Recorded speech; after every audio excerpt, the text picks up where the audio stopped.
Ojalá hayan comenzado el nuevo ciclo de la mejor manera. Ustedes saben que en el hemisferio sur los pueblos que viven por milenios acá celebran lo que son los mapuches el Huetripantu, los aymaras el Wilcacuti, los quechuas el Inti Raymi, y esto sucede entre el 20 y el 24 de junio, hace unos días nomás, un poquito más de una semana.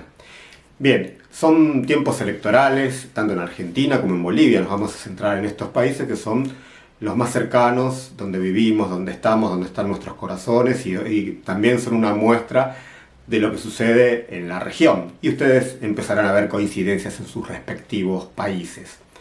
En Argentina se están sucediendo elecciones de medio término, o sea, las legislativas. Se elige presidente cada 4 años. Milei, justamente en octubre, cuando terminen estas elecciones, cumplirá 2 años desde que fue elegido presidente.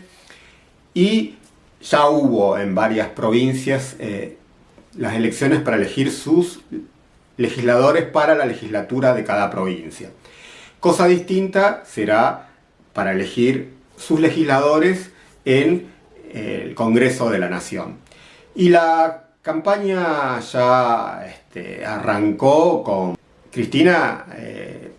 Tenía o tiene de enemigos a los grandes centros de poder financieros y los que tienen la billetera más abultada. En la Argentina los conoceremos como los Pérez Compán, los Elstein, los Ratazzi. Gente que no va al supermercado a comprar las cosas y ven cuánto aumenta de mes tras mes, de semana tras semana, las cosas para vivir. Ellos ya tienen su vida asegurada.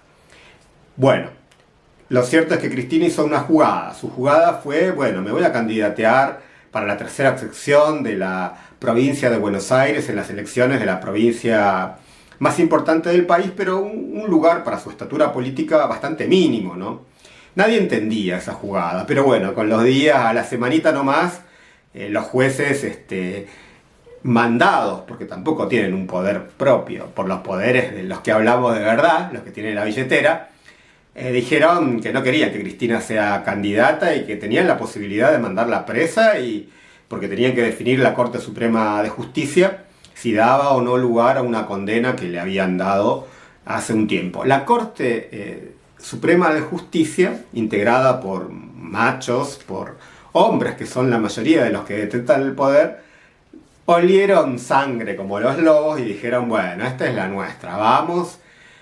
Y le encajaron 6 años de prisión domiciliaria por la edad, porque Cristina tiene más de 70 años, y además la proscribieron para ejercer cualquier cargo público de por vida, que ese era el objetivo real, ¿no? Bueno, a partir de ahí se desencadenaron cuestiones que no habían calculado estos muchachos de la Corte Suprema de Justicia. Por ahí esperaban que Cristina tejiera escarpines para sus nietas, o se sumiera en una depresión, o en un silencio, pero nada de eso ocurrió. Cristina, en poquitos días después de esa sentencia, llenó una plaza de Mayo con liturgia peronista. Si bien la mayoría era peronista en esa plaza, no todos eran peronistas, habían de otros sectores políticos, sociales, sindicales, agrupaciones universitarias de diferente signo político, porque se había devaluado la democracia a partir de ese fallo que no tiene mucho sostén jurídico.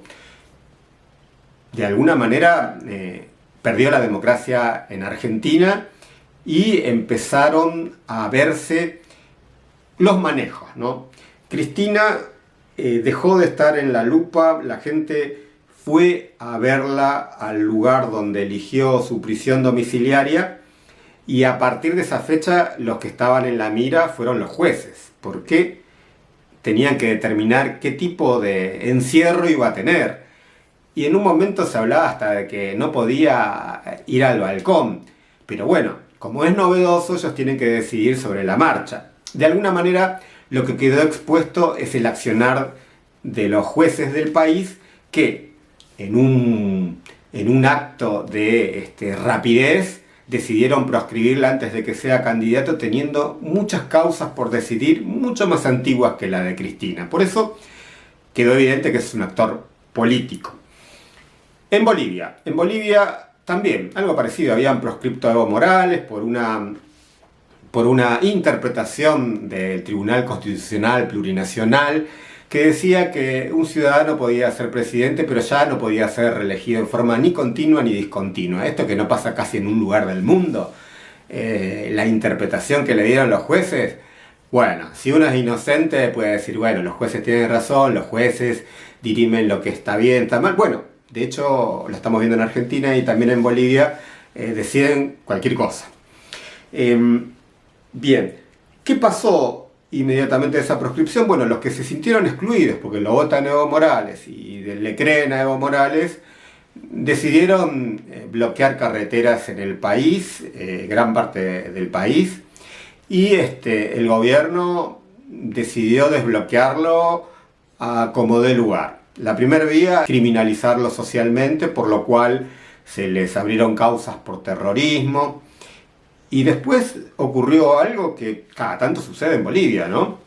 Empiezan a repartir muertos, los muertos o los presos son los mismos, ¿no? Son mayormente indios y casi siempre quedan los crímenes impunes, no se sabe qué pasó, se olvida, y en ese momento les explotó una bomba que deja expuesto al Poder Judicial, ese mismo Poder Judicial que decidió proscribir a Evo y que decidió quién va y quién no va con su sigla para ser candidato para estas elecciones. Resulta que se escuchó un audio que involucra al ministro de Justicia de Arce con jueces donde coordinan qué fallos da, ¿no? Y eso provocó la inmediata renuncia del ministro de Justicia y unos cuantos más presos del Poder Judicial. Entonces uno comienza a preguntarse, ¿qué tan justas son las decisiones judiciales en Bolivia?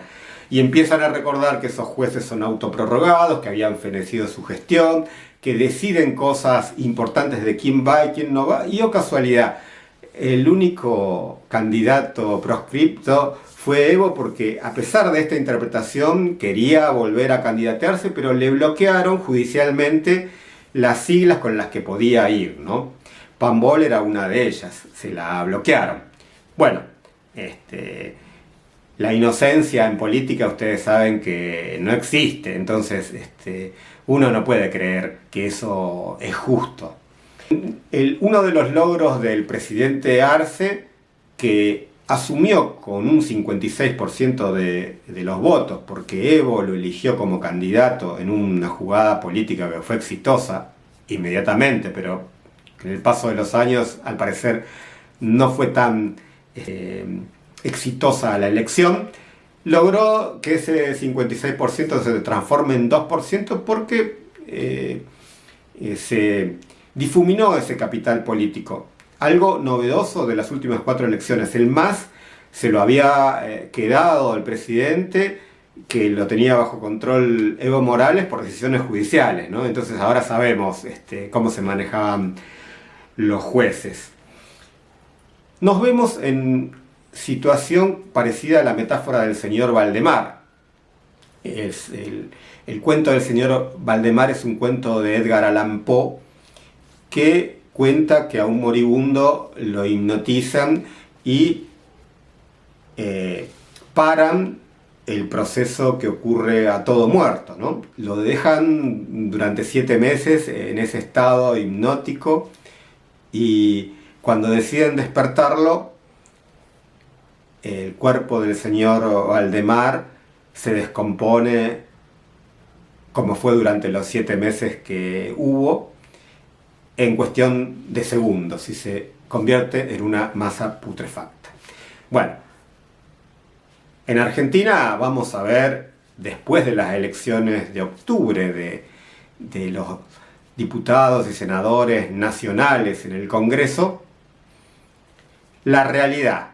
El gobierno ya no va a estar en campaña electoral, el gobierno de Milei va a considerarse ganador, porque de hecho 4 meses antes ya se sabe que en cualquier escenario él gana, porque se degluteó al PRO, el PRO no va a ir en la mayoría de los distritos, al menos en el principal, en Buenos Aires, como con candidatos como hubo en la elección porteña del PRO y las fuerzas del cielo de Milei, todos van a ser de violetas de Milei, o sea que los candidatos van a responder al riñón del jefe de Estado, que hasta el momento dependía de los votos para resoluciones del Congreso de radicales con peluca, o sea, radicales inclinados a su voluntad, vaya a saber con qué tipo de alicientes. Gente del PRO que está ideológicamente ligada y que podía ir o no ir acorde a cómo se levantaban, y peronistas que se prestaban a los beneficios de cada provincia, mandados por sus gobernadores que creen que se salvan solos. Bueno, además el contexto económico, ¿no? Que hay se ufana de un éxito macroeconómico que está sostenido artificialmente, ¿no? Con el tipo de cambio. El dólar está supuestamente barato porque se sostiene con deuda externa, con créditos, y que cuando se vuelva a la realidad le va a pasar la de Valdemar, ¿no? Eso es lo que va a venir. En el caso de Bolivia, todo parece indicar con las encuestas que vamos a volver 25 años atrás. ¿Por qué? Porque hace 25 años los presidentes eran elegidos con menos del 20% de los votos, o sea, muy poca gente, y casi son los mismos protagonistas. Estamos viendo al Chenca Doria Medina, lo que sería un Yetatore para acá, que es un empresario que hizo guita comprando empresas del Estado en la época neoliberal, a la que al parecer se va a volver. Y por el otro lado está el pichón de Banzer, ¿no? Tuto Quiroga, quien fue el vicepresidente de Banzer, que fue un militar que tuvo la particularidad de ser golpista militar, presidente como parte de un golpe militar, y después pasarse a las filas de la democracia y ser elegido electoralmente. Bien, asumió como presidente durante algunos meses y responde, dicen que es directa, o sea, es la línea directa de la embajada norteamericana. De hecho, está casado con una norteamericana y seguramente debe tener algún plafón de documentación por ello. Como Goni, ¿no? Que Goni, después de matar a mucha gente, se refugió en Estados Unidos porque también es ciudadano norteamericano. O sea, todos los que hacen alguna, como Murillo, terminan en Estados Unidos y después no sabemos qué pasa.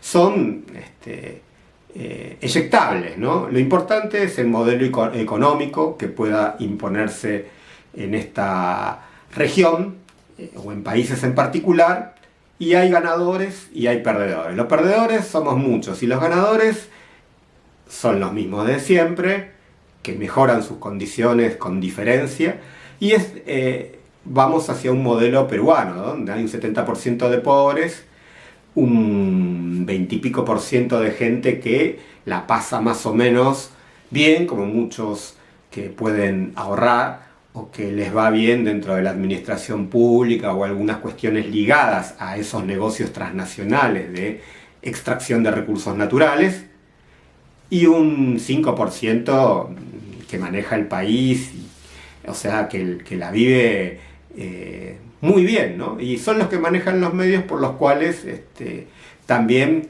dirigen el humor social y apuntan a cuestiones morales de determinado tipo de candidatos, cuando en realidad lo que no quieren es que les disputen decisiones de poder que se tienen a través del Estado.